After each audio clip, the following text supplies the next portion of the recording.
Hai teman-teman sekalian, saat ini kita akan melanjutkan belajar Flutter kita dengan membuat satu proyek real yang baru. Ya, tentunya proyek ini masih sangat sederhana, tetapi ini akan menjadi langkah awal kita untuk benar-benar terjun ke dalam dunia pemrograman aplikasi multiplatform dengan basis Flutter. Oke, mari kita mulai. Ini adalah tampilan Android Studio ketika kita start yang pertama kali. Karena kita sudah menginstal plugin Flutter, maka di sini akan muncul di samping create new project juga ada new Flutter project, dan kita akan menggunakan perintah ini untuk membuat proyek Flutter baru. Saya menggunakan Android Studio versi 4.2.2 di dalam pembelajaran Flutter kali ini. Android Studio versi yang terakhir saat ini adalah Android Studio versi Bumblebee 2021.1.1 patch 2. Akan tetapi saya menggunakan versi yang sebelumnya untuk mencari versi Android Studio yang lebih ringan, akan tetapi tetap bisa menginstal plugin Flutter versi yang terbaru. Saya sudah mencoba dengan Android Studio yang versi yang terakhir dengan 3 GB RAM pada Windows di VirtualBox, dan itu bisa berjalan dengan baik. Dan ini saya menggunakan Windows pada VirtualBox dengan 2,8 GB RAM dan menggunakan Android Studio versi 4.2.2. Oke, kita lanjutkan dengan klik New Flutter Project. Kemudian kita akan sampai pada jendela New Project. Di sini kita pada tabnya pada Flutter. Kemudian setting Flutter SDK Path. Jika kalian membuat project yang pertama kali, ini masih kosong. Ini karena saya sebelumnya sudah membuat project dan sudah saya setting Flutter SDK-nya, posisi tempatnya, maka sudah otomatis muncul. Jadi untuk pertama kali membuat project, jika kita belum pernah membuat project sebelumnya, maka kita harus mengisikan di sini. Kita klik yang titik, ada tombol dengan titik-titik ini. Kemudian kita select tempat folder dari Flutter kita. Kalau pada tutorial sebelumnya, saya mengekstrak Flutter SDK pada drive C, sehingga Flutter SDK berada pada C/Flutter. Jika Anda ekstrak Flutter SDK pada drive D, maka akan muncul D/Flutter. Kita select di sini Flutter, kemudian klik OK, sehingga akan muncul di sini C/Flutter. Ini hanya satu kali untuk settingnya. Untuk proyek Flutter yang selanjutnya, kita tinggal klik next seperti ini. Oke.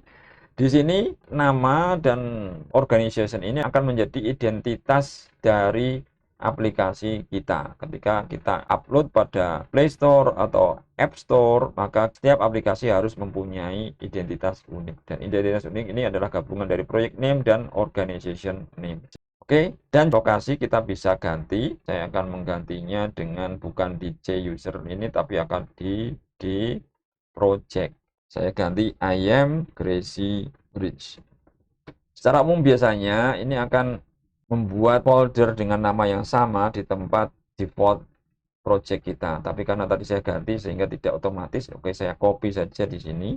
Sehingga di PRJ I am Gracie Bridge. Itu posisi dari project kita. Kemudian deskripsi ini bebas. Kita bisa ngisi misalnya aplikasi pertama Flutter.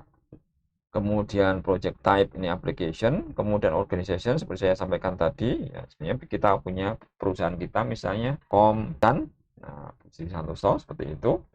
Nah, gabungan dari Kombusan dan I am Gracie Bridge ini akan menjadi identitas unik dari aplikasi. Kita biarkan di sini Android language, iOS language. Nah, kemudian ini adalah target ini Android, iOS, artinya ketika kita aktifkan berarti target platform Android dan iOS. Oh, di sini saya aktifkan web dan Windows, ya, ini kalau sudah aktif. Ini saya coba ini nonaktifkan dulu Windows, maksudnya ini adalah bahwa aplikasi proyek Flutter kita nanti siap untuk build ke Android, ke iOS maupun web. Nah, iOS karena ini saya di Windows, saya nonaktifkan. Saya tidak bermaksud untuk membuat proyek dengan target iOS untuk saat ini. Kemudian klik finish. Nah, di sini tidak ada, maka akan dibuat it will be created by Android Studio create. Ya, otomatis Android Studio akan membuat folder tersebut dan kemudian membuat projectnya dan membuka proyek yang sudah kita buat. Oke, di sini analyzing kemudian ada tulisan no device selected, kemudian main Dart. Ini adalah kode default yang dibuat oleh wizard dari Flutter SDK untuk membuat proyek baru. Untuk aplikasi kita menghapus kode di sini dan kemudian kita menuliskan kode-kode kita sendiri. Oke, di sini kita bisa melihat susunan dari project. Jadi ini Android Studio. Jadi ada site navigator di sini. Ya, ada yang di sebelah kiri, ada yang di sebelah kanan, dan juga ada yang di tengah, dan ada yang di bawah. Oke, pada sebelah kiri ini kita bisa membuka folder dari project, jadi project dan susunannya hierarki dari project, kemudian library yang dibutuhkan, di sini .packet, .sdk. Kemudian kita juga bisa membuka resource manager di sini. Ya, misalnya kalau Android modul ada di sini, maka masuk di dalam resource manager. Kemudian struktur dari ini main dart kita, ini ada struktur main, fungsi main, kemudian class my app, class my homepage, class my homepage state di sini. Dan di sini ada objeknya masing-masing. Oke, ini pada halaman yang sebelah kiri ini. Kemudian yang di bagian bawah ini adalah bisa untuk project, pengelolaan project, kita bisa membuat to do, apa yang harus kita kerjakan dan seterusnya, perencanaan dari proyek kita. Kemudian problem muncul di sini, kita juga bisa membuka terminal, ini command prompt yang langsung berada di dalam folder dari project yang kita buat. Dan ada Dart analysis, kita bisa tutup lagi. Kemudian yang di sebelah kanan, ya, ini adalah Flutter outline. Kita bisa buka Flutter Inspector dan Flutter Performance. Oke, kita bisa tutup ini dan kita bisa fokus pada editor yang di bagian tengah untuk mengedit kode kita. Kemudian kita kembali pada susunan dari project baru kita. Di sini ada Dart Tool. Nah, ini karena Flutter menggunakan bahasa pemrograman Dart, maka ada Dart Tool. Kemudian idea, ya ini dari idea IntelliJ ya. Di situ ini internal punyanya untuk Android Studio yang berbasis IntelliJ. Kemudian ada folder Android, ada folder web. Ya, tadi kita ingat ketika new project tadi kita mengaktifkan Android dan web.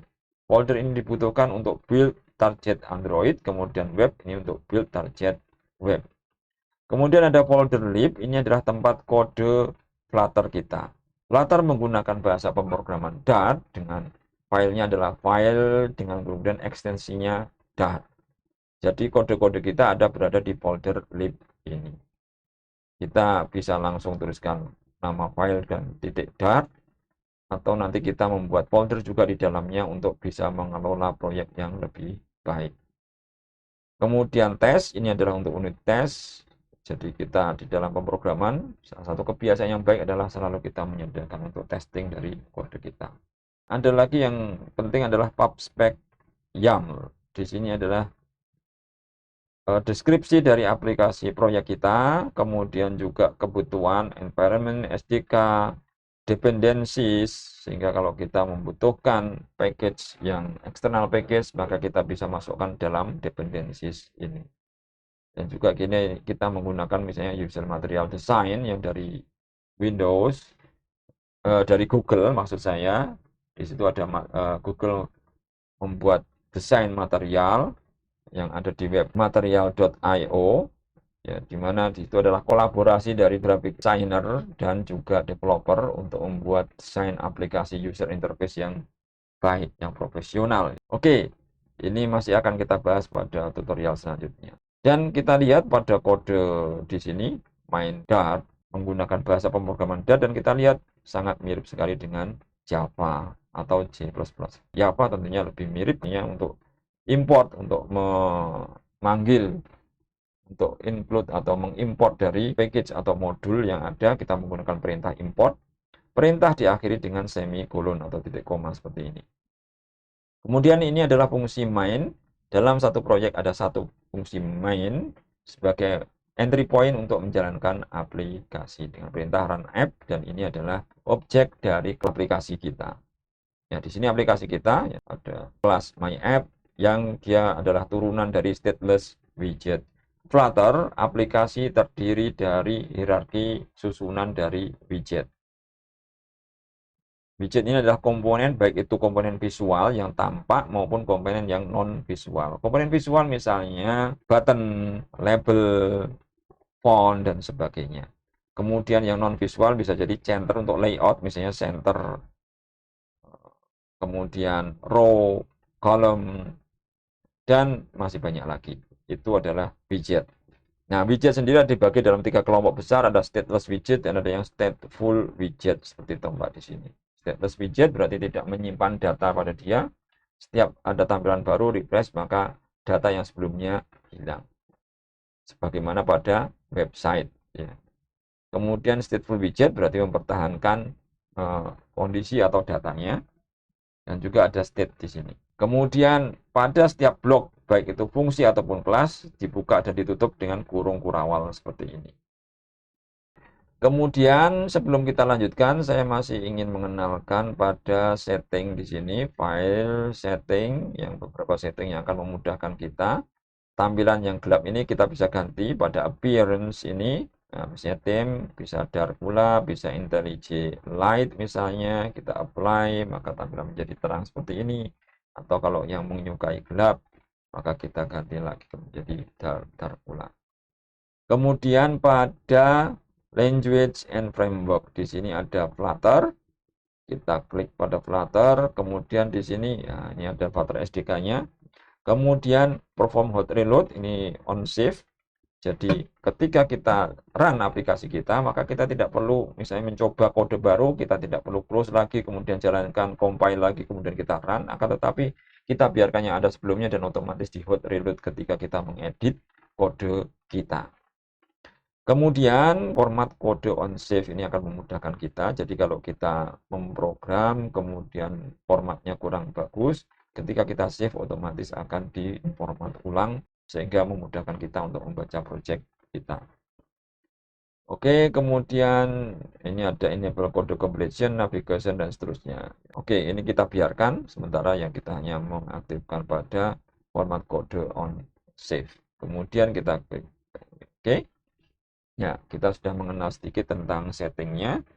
Kemudian kita coba untuk menjalankan aplikasi kita. Sebagaimana tadi sudah saya sampaikan bahwa ini tadi ada Android dan ada web. Android berarti kita bisa mencoba dengan menggunakan Android emulator atau dengan perangkat fisik Android. Akan tetapi saya tidak membuat emulator di sini karena ini berada pada VirtualBox. Ya, tentunya akan berat jika kita harus menjalankan emulator juga. Nah, di sini Windows ini adalah 2,8 GB RAM. Kita lihat bahwa ini juga bisa menjalankan Android Studio dengan baik. Kemudian kita coba ke target pada web Chrome. Nah, jadi sebelum kita run, kita harus tentukan dulu pada target mana kita akan mencoba aplikasi ini kita run. Ya, untuk Windows tadi saya belum aktifkan, sehingga kita belum bisa aktifkan Windows di sini. Kita menggunakan Chrome maupun Edge ini. Ya, kita menggunakan Chrome, kemudian baru kita run. Aplikasi ini akan dibuild untuk target web. Nah, ini launching lib main.dart on Chrome in debug mode. Debug mode diaktifkan, ya tentunya kita bisa juga supaya tidak menghasilkan debug mode, itu kita bisa setting ulang. Tapi untuk saat ini kita biarkan seperti itu saja. Dan ini tulisannya masih waiting for connection for debug service on Chrome. Plugin ini kemudian akan menjalankan web server localhost. Pada Flutter SDK ada web server. Dan web server ini akan dijalankan ya sebagai localhost. Dan kemudian pada localhost inilah aplikasi yang kita buat akan di-upload. Ya, tentunya ini perlu waktu. Ya, kalau komputer kita kekuatannya lebih baik dan juga menggunakan RAM yang lebih tinggi, tentunya ini akan berjalan lebih cepat. Ya. Kita masih menunggu. Ya, ini sudah berjalan. Chrome dengan localhost 57335. Artinya ini web server pada port 57335 ini diaktifkan. Dan ini aplikasinya I Am Crazy Rich dalam proses uploadnya. Nah, ini sudah aplikasi kita sudah tampil di sini, ada web server. Kita bisa set seperti ini supaya bisa kita tampilkan Android Studio dan output web secara berdampingan. Kita lihat dia akan menyesuaikan ya dengan screen-nya. Karena Flutter dirancang untuk multi platform pada perangkat mobile maupun desktop, sehingga dia harus bisa menyesuaikan dengan ukuran dari screen. Nah, di sini kita punya aplikasi ini, kemudian title-nya Flutter Demo, kemudian my homepage ini home-nya Flutter Demo homepage, dan di sini ada tombol, ini namanya adalah floating action button, yang ketika di press ini memanggil fungsi increment counter, dan increment counter ada di sini, dia mengset state-nya ya. Di sini ada 0, kalau kita klik 1 2 3 ya, di fungsi counter plus plus seperti ini, dan counter sendiri adalah objek state ya. Oke, sekarang kita coba untuk mengubah Flutter. Ini misalnya kita ganti bukan Flutter Demo tapi I am Crazy Rich. Kemudian kita save. Apakah hot reload-nya berjalan? Performing hot restart. Nah, kita lihat judul bukan lagi Flutter Demo tapi I am Crazy Rich. Jadi langsung secara otomatis kita tidak perlu stop debug di sini, stop main.nya yang dijalankan. Lalu compile ulang seperti di Java untuk kemudian dijalankan run, akan tetapi kita bisa langsung edit kode kita save, dan otomatis perubahan itu akan tampil di aplikasi yang sudah kita jalankan. Kita ganti juga pada judul pada my homepage ini, proyek Flutter I am Crazy Rich ya, kemudian terkabul. Kita save, nah, langsung melakukan waiting for connection, langsung diupdate. Nah, jadi prosesnya akan cepat, mengubah kode kita kemudian melihat tampilannya di aplikasi. Oke, kita sudah mencoba dengan aplikasi web seperti ini, kita close. Kita akan mencoba sebagai aplikasi desktop. Kalau muncul seperti ini berarti sebenarnya Flutter SDK sudah aktif enable desktopnya. Akan tetapi project ini sendiri belum kita buat sebagai project yang siap untuk target output Windows desktop. Kita lihat di sini ada platform integration desktop. Nah, kita lihat beberapa requirement untuk membuat Windows desktop atau Linux desktop atau Mac desktop. Kemudian kita harus enable ini, tapi secara otomatis Windows sudah enable.